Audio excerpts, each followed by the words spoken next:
Good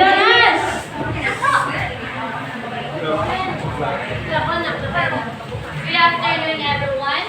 Before we proceed to our topic for today, please stand up for our opening prayer.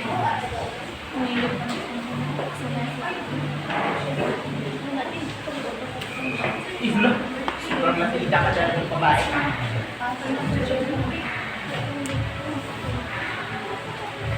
Miss Christine, please lead the prayer. Tin. Ako, Father, Son, Lord, Spirit. Our Father who art in heaven, hallowed be thy name, thy kingdom come, thy will be done on earth as it is in heaven.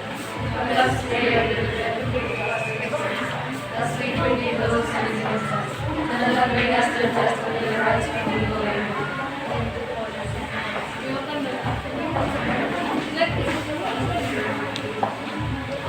Okay. Our topic for today is all about. Before proceeding, I am our discussant for today. Together with me is Miss Melody Kanyada, and we are going to tackle about the lesson design and teaching listening.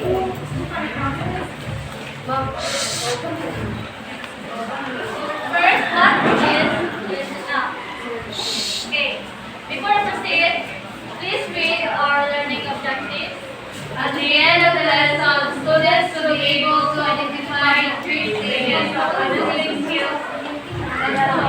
Understand their respective functions, enhancing listening comprehension, and describe real-life situations for each stage of listening skills. Lessons are involved and effectively applied. Okay, so what is listening? So listening is an important part of a student's language. Study and supplying them with dynamic and authentic material is fundamental. The more authentic listening practice they get, whether it is inside the classroom or through complete immersion, better. So listening is very important to us, especially if we are English majors. So if you practice listening to real conversations or real situations, you will become better at understanding and using the language. So in teaching listening, we have a framework for learning listening skills lessons. So first we have pre-listening, while listening, and post-listening. So pre-listening is during which we help our students prepare to listen, and while listening is during which we help to focus their attention to the listening text and guide the development of their understanding of it. And last is post-listening, during which we help our students integrate what they have learned from the text into their existing knowledge. So in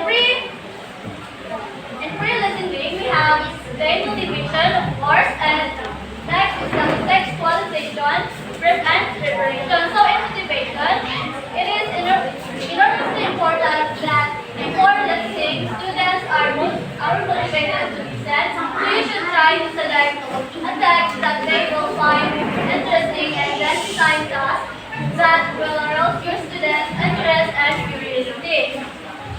So, before listening, it's important to make students excited and interested in the topic.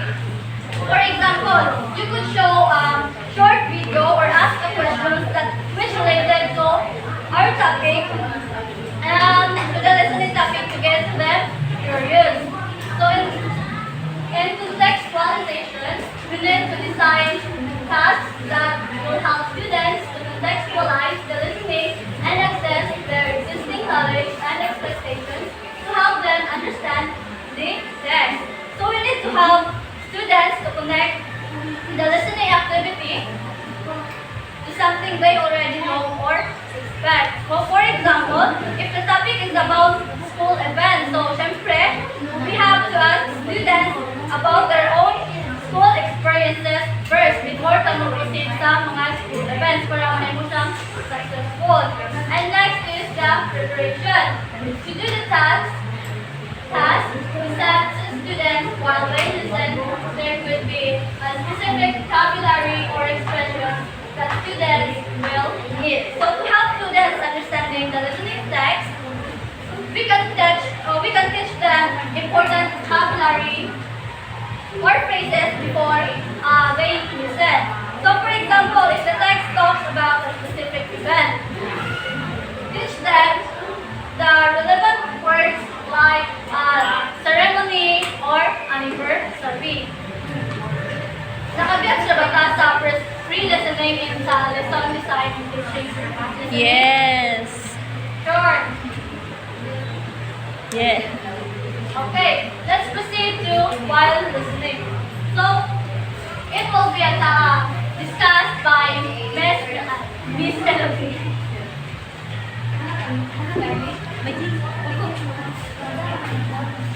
Foy bilis.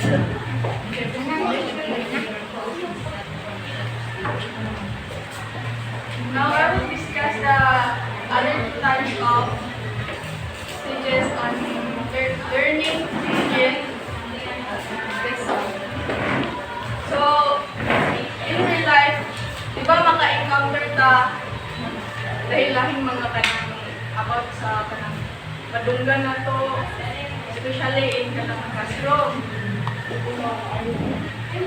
The first is the listening task. We design for them to guide them through the text and show deep readings so that the first listening task video is quite easy and helps them to gain a general understanding of the text. So, teachers start giving an easy task. So, like identifying the main idea, it helps students to get a general understanding. Example, Ana, as part of the lesson, kanang teacher provide a short video or kanang ang audio bitaw story about the student who overcomes her fear in public speaking. So, ang teacher ani kanang mag-ask siya sa student about the story kanang short audio nga iyang gihatag, then kanang mungutana siya, does the speaker ay kanang unsa man siya kanang na-feel sa speaker while kanang sharing her experiences about kanang hearing niya sa public speaking. So kanang atong ma-apply ani nga kanang task is the kanang choices. Kanang chikan-chikan la. Example like kanang nervous, excited, kanang bored or kuan ba siya, confident ba siya. So ani nag-focus siya sa general understanding sa mga student. Next is the second task. For the second time, student listen should demand a greater and more detailed understanding of the text.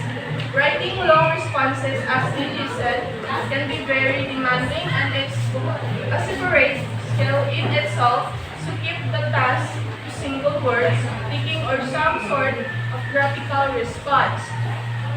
So this time, the teacher asks for more details. Let the student listen again and try to catch up about specific information, and then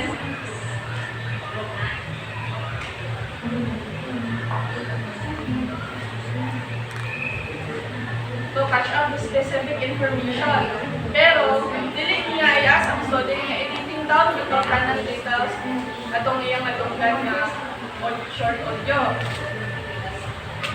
But, the teacher will let the student use easier format like filling in words. Example, ani kanang, I was so blank before my speech, my hands were blank. So kung example ani, answer ani, I was so nervous before my speech, my hands were trembling or shaking. In this task, nag-focus siya in specific details like unsa man ang na-feel yun sa usa ka speaker sa iyahang pagbahagi.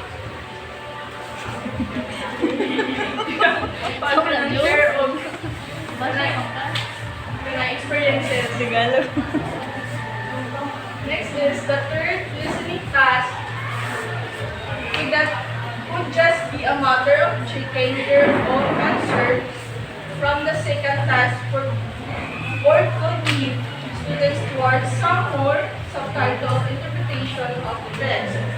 So, kanang the teacher let the student check their own progress, answers, or think more deeply about the meaning, emotion, or intention in the task. This in the second task, katong filling in the missing word.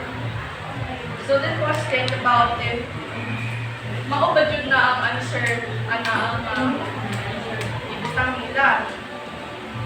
Then they would construct question kung ano sila. Is this really the answer? Or what does the student feel about sharing their experiences? So, in this task, mag-focus on different meaning.